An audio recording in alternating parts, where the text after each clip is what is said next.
So good morning, everyone. Thank you for joining us this morning. My name is Becca Rabin. I work for the City of San Francisco, the Department of the Environment. And I'm really glad that you could join us for this webinar. We have some incredible resources available to us from our local government to make our homes healthier and more comfortable. And these are especially useful when all of us are spending so much more time at home. Just some quick housekeeping notes. You can put any questions that you have throughout into the Q&A box in the toolbar. We may not be able to answer everything immediately, but we will address other questions at the end. We're also recording this webinar and we'll share the recording afterwards. So with that, I will now hand things off to Jeffrey Liang, the BayREN Single Family Program Manager. Thank you, Becca. So yes, as Becca mentioned, my name is Jeffrey Liang, and thank you all for joining us this morning. And here we go. And so just wanted to give you a little bit of, and what we'll do today is talk about kind of what are the issues in the home, especially around health. And then we do have a local contractor who's done a lot of projects around, through making, the homes more energy efficient and healthier. So I'm going to invite him to give a few case studies. And then we'll end with some resources that our program provides and kind of give you hopefully some good next steps to move forward. And again, if you have any questions, put it in the Q&A. If it's something that needs to be clarified right away, Becca can stop me and let me know. But otherwise, we'll try to address them all at the end.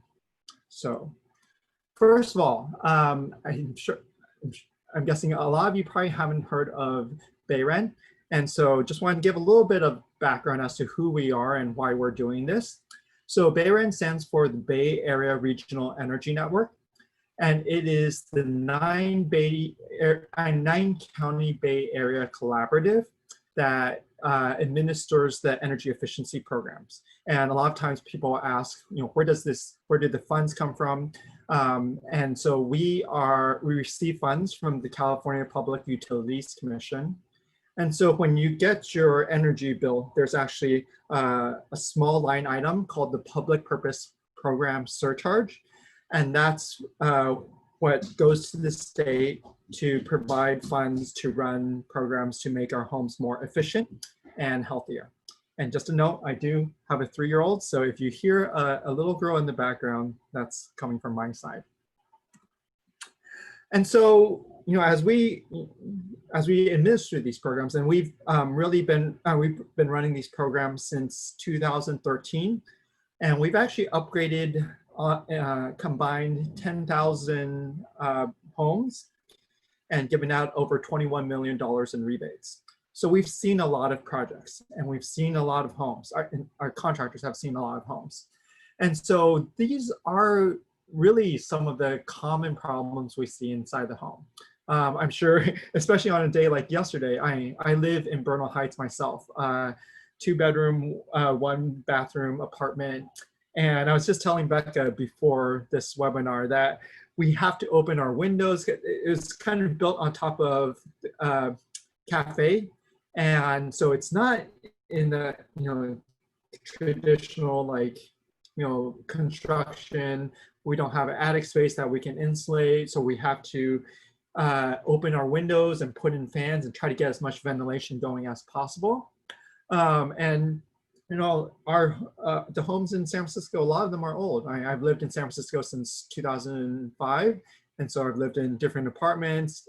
We see a lot of these old homes that are lacking insulation. And because lacking insulation, have a lot of leaks. And so we see a lot of these issues, hot and cold rooms, rooms where, classically, one of the things we hear is sometimes people can't, a family will say, we can't sleep upstairs because it's so hot. And in the winter, it's so cold I can see my breath. We hear about drafty rooms. One of the great lines that I heard is someone told me, it felt like we were camping every day just because of how drafty it was. You know, and then getting to the health side, you know, ventilation issues lead to more mold and moisture, you know, just things that aren't very good for the structure of your home and for our indoor air quality. And so I, you know, especially now that I have a 3-year-old and I actually have expecting a son in September, these issues become more important, especially on the indoor air quality side. And one of the things that we learned is, according to the EPA, indoor air quality is 2 to 5 times worse than outdoor air quality. So yes, we should very much be concerned about industries and traffic and making outdoor air cleaner. But what we often don't realize is the way our home is built and the things that we have in our home can greatly affect our indoor air quality and therefore our health. And a lot of times people are focused on cleaning products or things, you know, kind of smells or things in our home. And that does matter, but we'll talk a little bit about what in the building construction makes a difference on our air quality as well. And it can be a huge amount. Another thing, this is actually written pre-COVID. You know, we care about indoor air quality because we spend a lot of time in buildings. We say 90% of our day, you know, now with pre-COVID, maybe like 98, 99%. And so, you know, especially the air quality in our homes matter more and more as we spend more time in our buildings. And since I am a new dad, I have to put up my picture of my daughter. This is her a little younger, but you know, as I'm holding my daughter, I notice that she's breathes, her respiration rate is a lot faster. And she's a little bit more vulnerable because her immune system isn't fully developed. So especially since I have a lot of friends who are kind of in the same situation, just, you know, having young kids, this is something I talk to my friends about constantly, because I want to make sure that our kids are safe. And there are some statistics that I'll talk about later. So, and you know, why do I care so much? I don't usually read my slides verbatim, but I do for this one. Studies of comprehensive energy, health, and safety retrofit programs found that for children with asthma, hospital admissions fell by nearly 85% and emergency visits by 68% a year after the upgrade. So we know that by addressing energy and health issues in the home, we can actually make a huge difference in asthma, especially because that's, you know, so many people have kids that deal with this, so many people deal with it themselves. So this is, you know, why I'm so passionate about this. And so how do we really address these issues? I'll talk about the issues, but I first want to talk about how do we find the issues, because that's really important. The process is important. And I always tell people that my wife is a nurse at Stanford. And so unfortunately, you know, she'll come back from a day of work, and unfortunately she'll talk about sometimes her patients who kind of have the wrong idea of how the process works. They come in and they say, I have this issue, and just give me this drug, or give me this, give me this medicine, and I'll just be on my way. And she has to stop them and say, no, we have doctors for a reason. The doctors have diagnostic tools that go and, they can run tests on you, and they can determine what exactly is wrong with you. And then they can create a customized treatment plan for you. You should take this medicine, you need to exercise more, you need to eat this kind of food.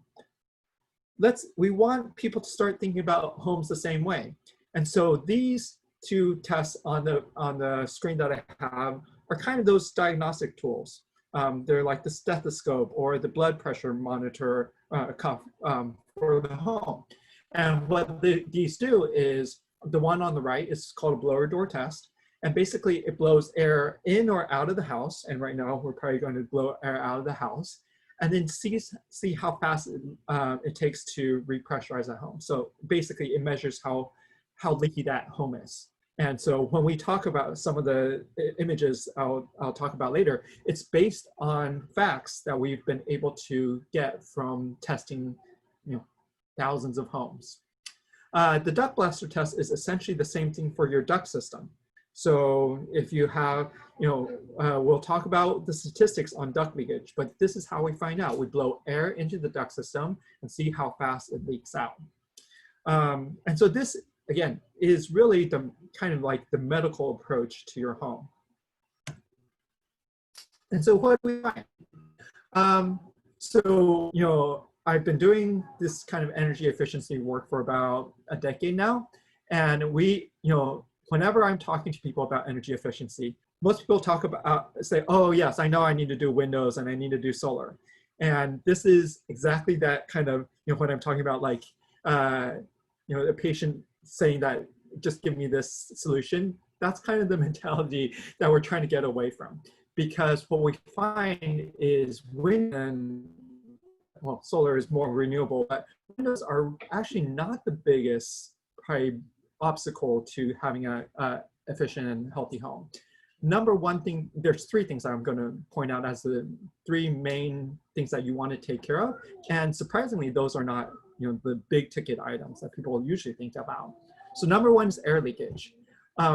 So the average home, if you think about it, if you added up all these holes in your house, and you'll see this diagram here on the left, if you add them all up, they'd be the size of a hula hoop on an average home. So think about that. You're heating or you're cooling your house, and you're essentially throwing that air that you've paid for, that heated air or cool air that you've paid for, out a hole the size of a hula hoop. And where are these holes? Kind of like around everywhere where there's a penetration in what we call your building envelope. So let's say, one of the biggest ones is if you have recessed lights. We have our contractors have these tools where you can hold up kind of infrared thermometer and you can see where the heat is leaking out of the house. And if you hold it up to the ceiling with recessed lights that aren't insulated, oftentimes they'll look like Swiss cheese because it's just that hot air is just leaking through there. If you have, that duct or that blower test going, and I've been in homes where they're running, and you hold your hands next to the outlets, electric outlets, a lot of times you can literally feel gusts of wind coming in. So all these places that you're looking throughout the house, they really need to be sealed. I mean, this is actually not even a really high-tech solution. It's just going in, finding where these holes are and properly sealing them. And what's great on this side is, attics and crawl spaces are probably not the cleanest parts of your house. And so when you have these holes, oftentimes that's, we say like the attic or the crawl space then can communicate with the rest of your house. And that's where dust and allergens and asthmagens can get into your house. So one of the often surprising things that people say after they have an upgrade done to their home is, I actually dust and have to clean less now because I don't have as much dust coming into my home. So that's one place that you want to start, one simple thing that you want to make sure that any contractor who's addressing your home looks at, because that's probably number one thing. Number two, kind of alluded to it, insulation. Often we see insulation like this hang off or completely missing in places like this. And insulation is like the blanket for your house. If it's not there, then that heat is just going to move throughout your house uncontrolled. And what you really want it to look like is this. It's almost like freshly fallen snow in the attic. And it should be about like more than a foot of that, because that really, when people talk about being hot in the summer in the upstairs space, it's likely because the hot air is coming in through your attic into the rest of your house. So having this type of insulation really protects not only the winter, but also the summer. So, and again, if it's not sealed properly underneath, that's gonna, you can get some of that coming into the rest of your house. This is another one, and I know not all homes in San Francisco have ducts, but if you do, this is a really important one. So I talked about the duct blaster test. We can measure how much air goes through your duct system and how efficient that is. And the average home leaks 30% from their duct system. So again, 30 cents of every dollar that you've spent to heat that air is wasted and goes into your crawl space and your attic, because it makes the rats and spiders really happy. In some days, that's probably the nicest part of your house. And why does that happen? I have a lame joke that I tell. Duct tape is good for sealing, is good for everything but sealing ducts. Because as you see, once it gets hot and cold, you get this duct tape just starting to fail. That adhesive fails pretty quickly.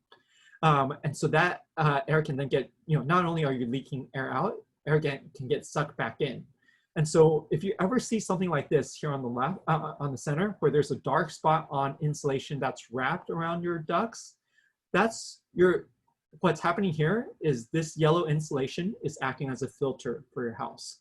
And that's not what you want it to do. That dirty air is getting sucked into your duct system and then distributed throughout your house. And so by California code, you're actually supposed to use something called duct mastic. It's this paste here that actually does not have that shrinking and does not lose this adhesiveness over the life of the whenever you start using those duct systems.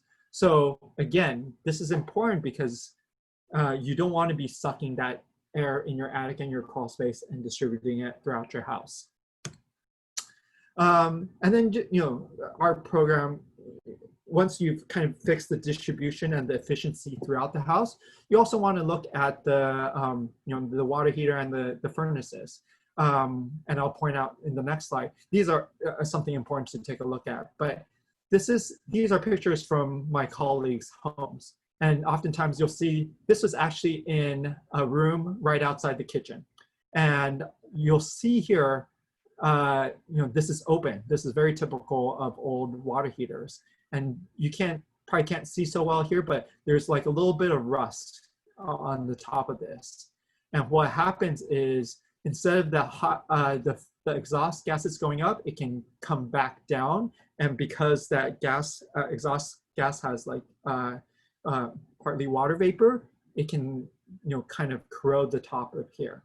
And so not only are we looking at dirty air coming into the home, but we want to make sure the air that should be getting out of the home is leaving properly. So we want to get these out of our living spaces generally, and then I'll talk about some solutions where you don't have this kind of problem. And here are just old furnaces.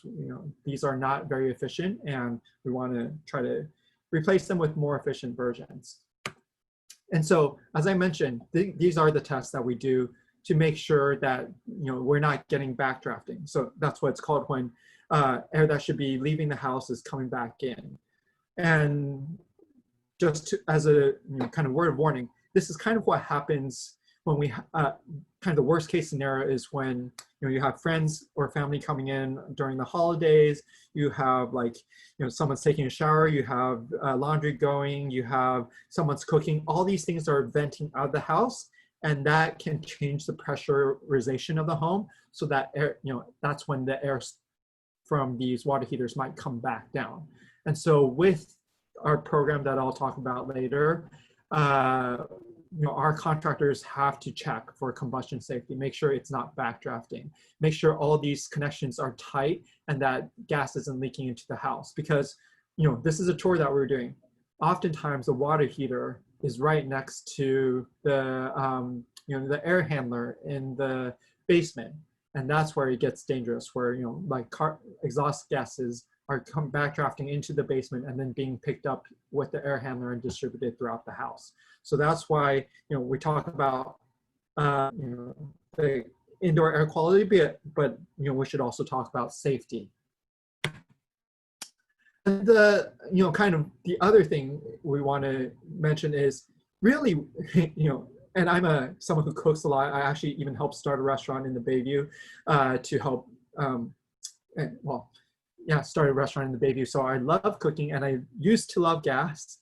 But knowing more now, I am shying away from gas, and I'll tell you about the alternatives in the next slide. But this is one of our contractors testing the gas ranges, because a lot of times, anytime you're combusting gas inside the homes, you're going to have byproducts. You're going to have formaldehyde and carbon monoxide and NOx gases. So this is the test to make sure that the carbon monoxide is not too high.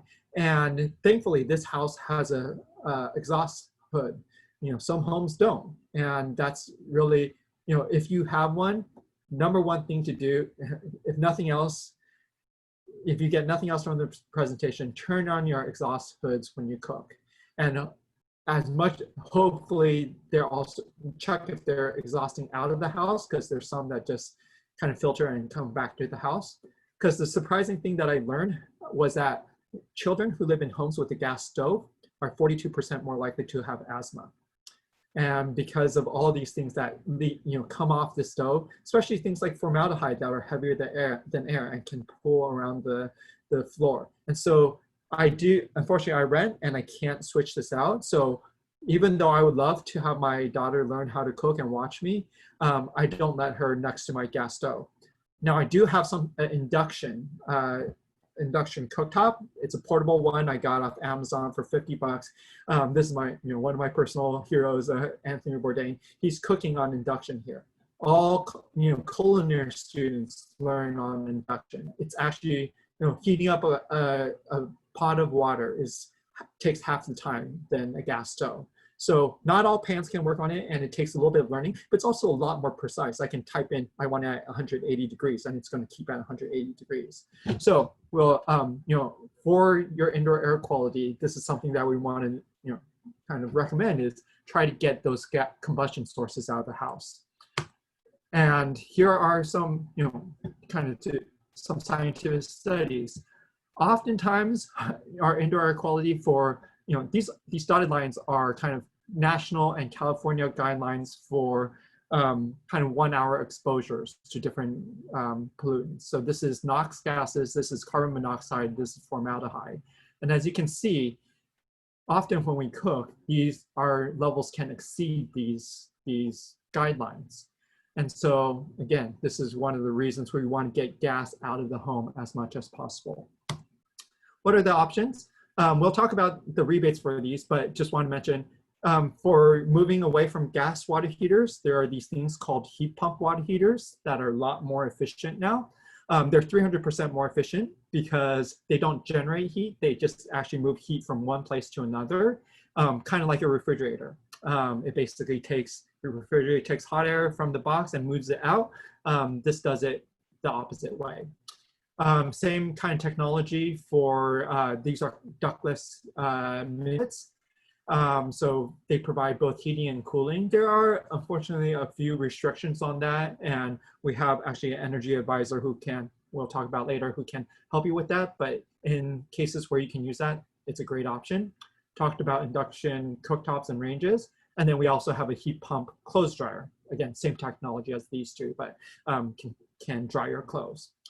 So I've talked about all these in kind of generalities, but again, I think it's a lot more instructive to have someone talk about real life projects. So I want to invite David Hamburger here.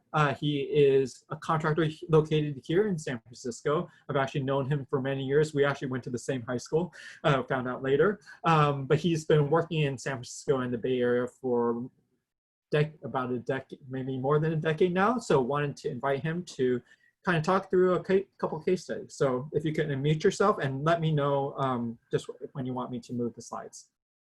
Okay, thank you so much, Jeffrey. Yeah, my name is David Hamburger. I started building efficiency over 10 years ago, and we've done thousands of energy upgrade projects in San Francisco. We're located in the Outer Sunset, and I'm going to present a few case studies on doing these types of upgrades and increasing indoor air quality. So let's move on. Next slide, please.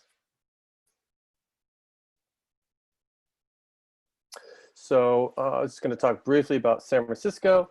Most of the building stock was built between 1900 and the 1950s. So if you live in a single family house or multifamily, it was probably built somewhere in that time period.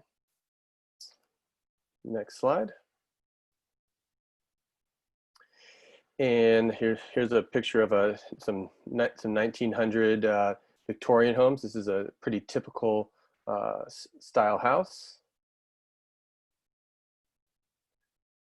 Next. Yeah, this is a picture taken from the I think the outer, I think the Monterey Heights area here, typical single family house built in the 1950s. When these homes were constructed, they had no wall insulation, no attic insulation, no floor insulation, and indoor air quality things like kitchen exhaust, bathroom fans, even central heat was not available at that time in these homes. Move in. This is another typical house. It's a typical row house here in San Francisco. Same type of thing, built in the 1950s with no attic insulation, no wall insulation, no floor insulation. So you may see your house here in the in some of these pictures. Yeah, so all these houses here, are built before 1974. That's when the Energy Code came in, where we started building homes with insulation, more efficient heating systems, and starting to address some of their indoor air quality issues as well. So they all kind of have some things in common with outdated heating systems and comfort issues. You may have something like this. This is an old gravity furnace here with some old asbestos ducts. Very typical for San Francisco. We changed a lot of these out. In terms of indoor air quality, they're not designed or built with a filter, so you don't have any of your air filtered. And occasionally, I've had a couple clients who actually, when the heat exchanger breaks over time, can actually cause carbon monoxide poisoning in the house. So that's definitely something. If you do have one of these, you always recommend to have it checked out once a year, just to make sure that it's the heat exchanger is in good order and you don't have any indoor air quality issues. This is another typical low efficiency furnace with no filtering capabilities, and this is pulling and pushing air throughout your house. Let's keep moving. I'm just going to show a couple slides here, different heating systems. So you may see yours in here. These are all examples of outdated heating systems that are inefficient and don't do well in terms of cleaning the air. Wall heater, might have that. This is a floor heater here, so you may have this as well. Let's keep moving. Baseboard heating, I don't know if they ever really worked, more like a wall wart. And then, oh yeah, keep moving, yeah. And then what all these all have in common too as well, they all run on fossil fuels, very inefficient, and don't provide effective comfort for this modern climate that we live in. So in terms of being able to keep a constant temperature around, 68 to 70 degrees, they just can't do that very well. So I'm going to talk about our first case study here. This is in the Outer Sunset. This house was built in 1925. It's 1,200 square feet, 3 bedroom, 1 bath. The client had an old gravity furnace, as you can see, and they called us because they had high relative humidity. They had mold on the walls. They had about 85 relative humidity. And as you can see in this chart, this is a really good chart here. That shows what happens when we have high humidity. Is basically, you can have bacteria, viruses, fungus, mites, mold can grow, and it also can lead to asthma issues, and anything in that area is just going to lead to poor indoor air quality. So what we want is to be in the optimum zone where you have 40 to 60% relative humidity. If we can get you there, we know we're not going to have any indoor air quality issues. And this person had pretty much, it was 85% a lot of the time. And I think it had a lot to do also with, they didn't have they had a bathroom fan, but they didn't have a kitchen exhaust. And, a lot of these older homes have that issue. He came to us, he wanted to upgrade his furnace. And so, I went over all the different options, and we decided to, we can go into the next slide here. We decided to go with a new high efficiency furnace here with an ERV. And what an ERV is, it's going to mechanically bring in fresh air into the outside and bring and exhaust fresh indoor air at the same time. So it's going to be constantly doing that. It's calculated based upon the ASHRAE 62.2, which basically, depending on the size of your house and how much air is moving in and out, it's going to tell you exactly how much air we need to bring in and out of the house. And this ERV box will basically do that automatically for you throughout the day. We were able, this client here just had a little testimonial here. I'll just read a little bit of it. The former gravity furnace was not only a relic, but had no control over moisture in the air. We have foggy summers here in SF, close to the ocean. That brings a lot of humidity into our homes in this area. The ERV is great. In addition, it regulates humidity, currently around 55%, from what was with the old furnace, sometimes 85%. So that was the power of this project, and we were able to do it very, very well for him. And so he was really happy. At the bottom here, you can also see that he has a new filter as well. So the standard now for cleaning the air is MERV 13. This is going to get, this is a little on the bottom there. You can see that 98, it's going to get about 95, 96% on average of everything. And so simply just running the fan, it's actually going to clean the air and get all that particulates out. So what's great about these modern furnaces in central systems is that they're able to clean the air so effectively, way better than a spot cleaner in a room where it's just going to get that little area around it. It's actually going to clean all the air in the entire house very effectively. And we can actually, if we had an indoor air quality monitor, we actually see the indoor air quality going up, or basically some of the particulate matter going down, because these filters capture that. So this was a great case study, and he was really happy about his air quality because he didn't have any mold. Next slide. This is another case study as well. This one was in the Sunset as well. 1939 house, 1450 square feet, 3-bedroom, 2-bath. This project was a bit more focused. It was on air quality. His daughter had asthma, and he really wanted to keep the house at a good temperature, because temperature can actually reduce the relative humidity. So as we warm up air, the relative humidity drops.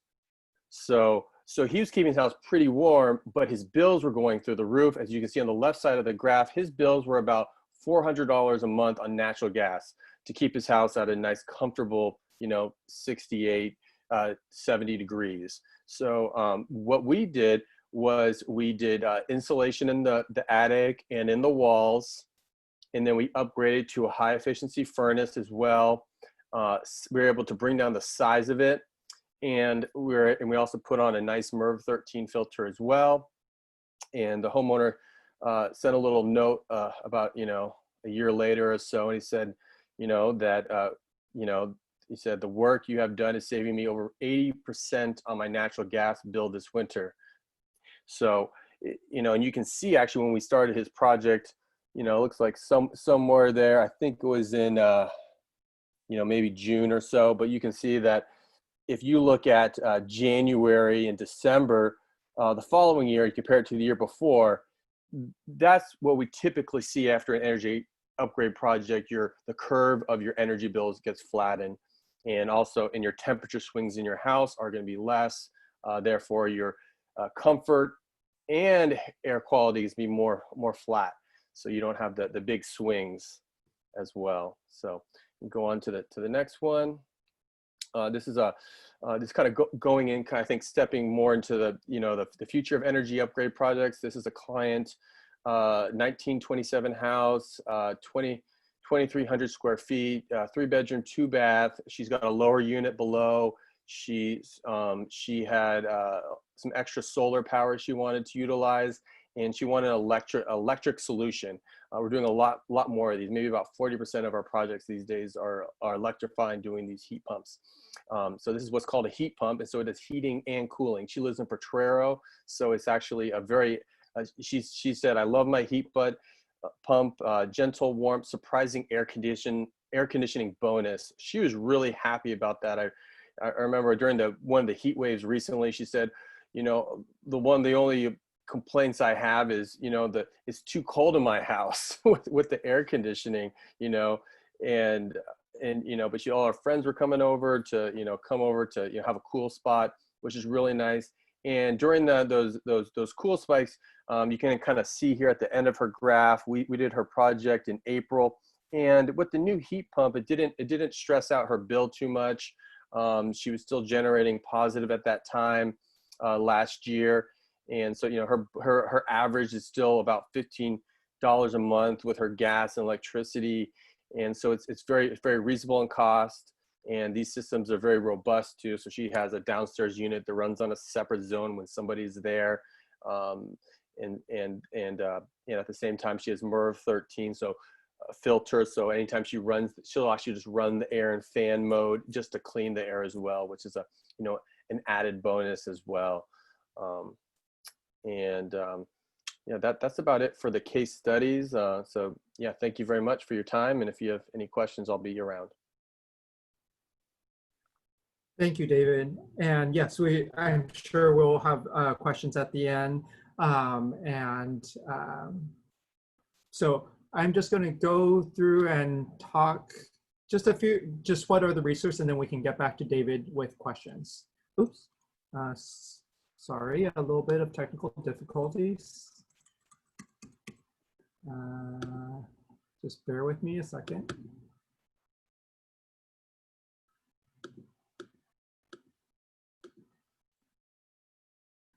Okay, here we go. So we know that, you know, this is great information, and I think hopefully you want to do something to, you know, make your home better, but we know it can be a little difficult to figure out where to start. So we've mentioned some of these things. You know, these different measures that we're talking about, you can get rebates for them. I'm not going to, you know, read these off. I think Becca can send a summary sheet after this presentation. But as you see, you know, duct sealing, duct replacement, insulation, air sealing, these are the foundations of building science. Make sure you do these before you even think about solar, really, because if you do these and then you put on, if you put on solar first, you're likely to oversize your system. So again, not going to go through, just going to point out, here's the heat pump. And now, as of March, we can also incentivize switching from gas to electric, gas to heat pump. In the past, we couldn't do that. So this $1,000 for heat pump water heaters, I also want to mention, we have a sister program that provides $1,000 to the contractor as well for heat pumps. And so that will start in San Francisco, I believe, and Becca may need to correct me, but I think it starts in September. So if you're really, you know, it's scheduled for October 1st currently, but it may start earlier. Okay, so please do think about that, because the worst thing is to have the water heater fail and then you have to put in something new and you can't make that decision on how efficient you want it. And gas water heaters often fail, you know, every 10, 15 years. So that's something to consider ahead of time. Yes, the $1,000, those are the ones that I mentioned.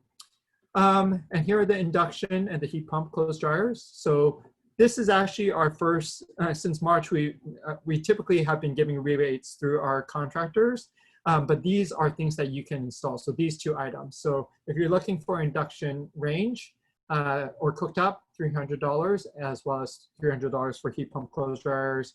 You can get them at Home Depot or Lowe's, install them. We do just ask, you know, there are a few requirements, so we can provide information on how you apply, but you know, we just want to make sure that the gas line is properly capped and sealed off so that there's no issues. And then just want to mention, there are these what we call bonus measures. And if you do things the way they should be done, then you may not need as big of a heating system. Or here's the bonus rebate for that combustion safety test. And so if you're doing them right, you'll get these pretty much automatically. And I will say, for a limited time, we've extended this, we've increased this rebate to $1,500, the combined build and shell measure with heating or cooling. So as long as you're doing like an installation with your heat pump or furnace, you'll get $1,500 for a limited time. So please do inquire about that. I just can't emphasize enough that how much contractors like David are the key to this program.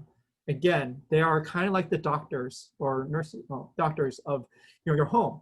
And we vet them. We have oversight over them. If they're not doing their combustion safety tests or if they're not doing things correctly, we have a way to track that and then be able to kick them out of the program.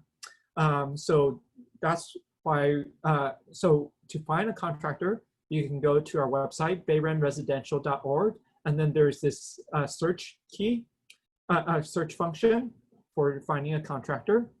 Or, and here's different ways to search. Or actually, I should put it in here. But we know that sometimes it can be hard to, kind of sort through all the contractors. So we have a helpline, which I will have at the end. But you can call our energy advisors. We'll throw the number up at the end, and they can walk you through, help you find a contractor. One of our energy advisors is on the line today, so during questions and answers, you can even ask him a question. I'm going to just run through this really quickly. There's now, there's different financing options. If you, can't make the whole project, pay for the whole project all in one shot. There's, different state programs. There's programs that can utilize your property as collateral. Really, there's great ways to finance now. You can ask an energy advisor about that. Again, we know that it can be kind of daunting to consider what to do. So we want to provide you some programs and resources to help you on the way. So we have an online, if you go to our website, fill out a few questions, you can get a really simple EE kit, energy efficiency kit with these items to start doing some low cost improvements to your home. Or you can have someone from a local nonprofit help you with that. So we have Savannah from Rising Sun Center for Opportunity. They're a great nonprofit that employ youth, and I will let her speak more about that. If you can unmute yourself and let me know when to move. Savannah? Yeah, so I work with Rising Sun Center for Opportunity, which is a nonprofit based in Oakland, but we serve all 9 Bay Area counties as well as San Joaquin County. We essentially work, our mission is to empower individuals to achieve environmental and economic sustainability for themselves and their communities. So we offer 2 programs. One is called Opportunity Build, which is a pre-apprenticeship job training program for adults, and then Climate Careers, which is a youth program that offers residential energy efficiency installations, and it's the Climate Careers program that I'm going to be talking about today. So you can see the cycle is pretty simple here. This first step is normally during pre-COVID times, we have a youth who will essentially come into your home and perform an entire energy and water efficiency installation and assessment for free. But now we are doing contact free. So the first step is that we have a online survey or over the phone survey that just asks a few simple questions about your home. So it is questions about how is your home performing? What are your windows like? What's your heating and air conditioning? How many LED light bulbs are in your home? Things like that. And then the second step is that we will mail you a free energy efficiency kit similar to the one that BayREN has that includes light bulbs, kitchen and bathroom sink aerators, a smart power strip, and low flow shower heads, as well as personalized tips and other resources in order to conserve energy in your home. It's pretty simple. I think the next slide, Jeffrey has more information. No, maybe not. Anyways, I will post the link in the chat here today that includes a link for how you can fill out the survey, as well as any more information you would like about the program. We do employ youth to help us with this program, so it's also a great way to kind of give back to your community and allow youth who are interested in energy efficiency and sustainability to get jobs and employment and work experience, as well as it is completely free to you and is a really simple way to improve your home's energy and water efficiency, make your home healthier, and reduce your impact on the planet as well. I'll post the link in the chat right now. Thank you. Thank you, Savannah. Yes, really a great option to not just get free items and get some help, but also help local youth get into energy efficiency. So we need more of that. Great nonprofit to support. Another kind of step up is we have something called a Home Energy Score program. This is a U.S. Department of Energy program that scored, I think, over 100,000 homes throughout the country. And basically, it's like your nutrition facts for your home. Someone comes out, they can, or miles, maybe a better analogy is miles per gallon sticker. Someone comes out, takes about an hour to, look at your house, look at your, water heater, your furnace, kind of how your, the assets of your home, and then gives it a score from 1 to 10, 1 being the least efficient, 10 being the most efficient. And then you now have some more information, and then they also give you recommendations. So this is a great way to start to get a better idea of how your house is performing. And the great thing is right now you'll get a $200 assessment rebate, which really for the most of the homes, that's going to cover all, if not all of the cost of the assessment. So again, great way to get started. Go to homescoreca.org for the list of assessors. Oh, sorry. And then finally, wanted to end on the home energy advisors. This is an independent helpline that we've BayREN has contracted with, and they are there to walk you through every step of the way. Whether you need just to answer some questions about your home, why is it so hot in the summer, and why is this room so much hotter, and why, I think my furnace is having some issues, it's making these noises. This is the person you can call. And they are there to help you find the contractors, even refer you to complementary programs. So as I mentioned, there's that heat pump water heater program that the contractor would get $1,000 for installing a heat pump water heater. Our energy advisors know all the programs in the Bay Area so that they will make sure that you don't miss out on something that you can take advantage of. So the number here is 866-878-6008. I think Becca will follow up with the link for them. And also, I think we'll send out a survey after this, and we'll try to include, if you want someone to contact you, you can say yes, have an energy advisor contact me and provide your information. So I think with that, wanted to open it up for questions and answers. So again, I see there are already a few. Please chat them in, and Becca, if you can start us off and provide us with them. So the first question we have is, we are moving into a 1940s home. Is it better to do the energy assessment before moving in while it's vacant, or after moving in while it's occupied? And I've actually brought Tony Jung, who is one of our energy advisors online, onto the panel. So actually, Tony, would you want to take that one? I think Tony and David, that might be a good one for you to take. Oh, this is Tony. I just got switched over, so I may have missed the original question. So I'm going to try and look for that to catch up on that in a second, or if you don't mind repeating it quickly for me.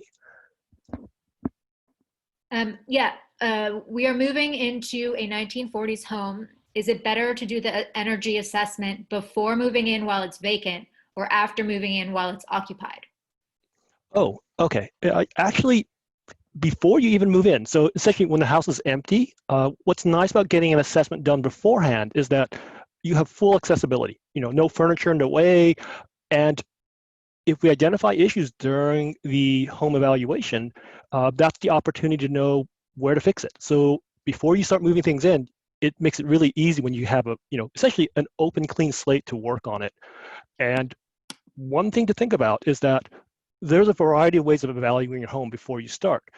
There's what we call a full assessment. That includes a blower door, duct testing. This is a service that like building efficiency can do, and other assessors out there. That's like a full-on, complete diagnostic of the home. If you don't need the full one, the program that was just talked about from Rising Sun, that's a nice one because you're helping essentially students that are going to be entering this industry to actually go in and help evaluate the home, find out, at least talk, make sure they understand what's going on in your home through that survey. So there's different ways you can do this, and definitely reach out to an advisor to ask more about this. Talk to David about this, about what it takes to assess a home, especially when it's not moved in yet. That's a great opportunity to find out what are the issues, and now you have a path to what you want to fix. Yeah, I would, this is David. I'll follow up a little bit on a contractor side that, we work with a lot of homeowners right before they move in or right as they're moving in. And a lot of that has to do with maybe the other home inspector too may have seen some things that they want to have done. And there might be some work they want to have done before they move in, maybe wall and, just any general work. It's always kind of nicer to have that while you're not there. I think that's something that's very common with a lot of our clients. But at the same time, with a lot of stuff going on, like Tony said, there's not a bad time to do it because it's going to give you a good roadmap. And I say just the other thing is one thing we see that we don't like to see as much is, you have a lot of work done and then you try to address the issues. So before you have a lot of work done at your house to actually address some of those issues, or just get to know, like, for example, I had this client and, he upgraded his furnace, he put in insulation, and then he calls us and says, hey, I want an energy assessment. Why are my bills so high? And then I go look at his house and I'm like, oh, well, the furnace you got put in is not actually high efficiency, which he thought it was. And the insulation that was put in, it wasn't very, very good. And same with his water heater. And so all these things add up to, he thought he was making energy efficient upgrades, but they actually weren't. So having the energy assessment before you do any work will give you a marker to see, okay, this is an energy efficient standard. So you can compare that while you're shopping around. All right, thank you. The next question that I have is, are there still going to be rebates in 2021? Hi, this is Tony. Yes, there will be rebates in the next year. The way these rebate programs are structured is that they essentially go on a yearly cycle all the way to December 15th of that year. So there will be a 2021 program. The rebate amounts that you'll get sent from Becca, they may not be the same. They change year to year. Sometimes they go up, some measures go away. So if what you see matches now, this is the time to consider it. Because, for instance, we have this bonus to get $1,500 from combining something like attic insulation with a heating or cooling measure. That's a very nice thing to have for that. So some of these will go away at the end of the year, and then we'll have a slightly different set mixture of measures next year. Most of them stay the same, but some will stay, some will go away. Yes, and I'm actually the one who sort of determines that. I will say that's exactly what, that extra $1,000 incentive is for a limited time, partly because, things slow down this year, so that will likely not continue next year. So that having that extra 1,000 is something you want to get, you can get if you move, especially this year or as soon as possible. And then there's also some things that change. For example, we have to set our rebates based on some studies that the state does, and that oftentimes that lowers the rebate year to year. In fact, that's probably going to happen for some measures. So again, it's probably best to do it now. But these programs will continue at least through 2025. So you will know, you can at least plan on that. All right, and the next one I have is, do you have any information or opinions on subfloor water heating systems instead of a furnace? I think I'll let Tony and David take that. Yeah, I can jump on there. Yeah, for subfloor, I think you're talking about radiant heat. There's definitely there are more radiant heat options coming up. And radiant heat's been around for a long time. A lot of the old San Francisco homes actually have old radiators, and so there's now new modern radiators, new modern radiant flooring, and with boilers and heat pumps. There's different ways to do that. So there are other ones besides a furnace or a heat pump. This is Tony. Just from a perspective of the advisor side, sometimes these questions are very specific. If you reach out to the advising service, we do have several advisors, and we can draw upon a pool of resources and information to provide to you, so that we can have the discussion with the advisor that besides knowing about the program, we also have a wealth of knowledge in-house about different solutions, what to consider, and help you evaluate what's right for you. So it's an important thing to consider. Reach out to the advising service. It's free. We can talk to you more specifically about radiant floor solutions, the pros and cons. That each type of heating system out there is that some are great for certain things, but then for others, there's always a downside. Like radiant, it's very comfortable because it's a very slow heating method, but it's very uniform, very nice for that. But the downside is that if you don't do it right, it takes a while to essentially heat up the space. And so there's a time delay. You have to be aware of the pros and cons of each technology type. But the advantage is you have no duct system. So there's pros to that. And that's where talking to the advisor, knowing the range of solutions for that, and then reaching out to each of our participating contractors. Some of them are specialists in these areas, and you can have a discussion if it's appropriate for you. Of course, with radiant, it doesn't fall within our rebates for that, but knowing what you need for that, find the right person that can help you make sure that's the right solution. All right, and I want to be conscious of time. Don't want to keep people over. I think we have time for one more question, and then if your question wasn't answered, we will go ahead and reach out to you by email, or you can call a home advisor to get the answer for you. So do the contractors on your list help you figure out if you need electric upgrades to go from gas to electric, or would that be through someone else? Okay, so you're trying to go from gas to electric. I should say we have a wide range of contractors in our program. Some are specialists in one area, like insulation only. David is more of a general contractor. He has a wealth of knowledge ranging from insulation all the way to heating, cooling solutions. We do have contractors that can help you with evaluation of electrification. I recommend to start with the advisors. Help us understand what you're looking for, what's your goal. Is it just a water heater? Is it the entire home? And then we can start pointing you toward the contractors that are more appropriate for your needs for that. So we have contractors that can do it. If you want help narrowing it down, reach out to us at the advisor service. We can definitely help you find the right grouping of contractors that can help you meet your needs. And we can help you start doing that process too, evaluating what you consider, like what's the condition of your electric panel. You may have to consider that as part of this whole electrification process. And we can help you start looking at the things that will help you start that process. All right. Well, we have gone over time, so I appreciate you all sharing your information and answering these questions. Again, we will be sending out a follow-up email to all attendees. The webinar has been recorded, so you'll get a link to that. We'll answer any questions that you submitted and share the contact info with you for the Home Plus advisors, as well as for Rising Sun. All right. Enjoy your Saturdays. Thank you. Bye.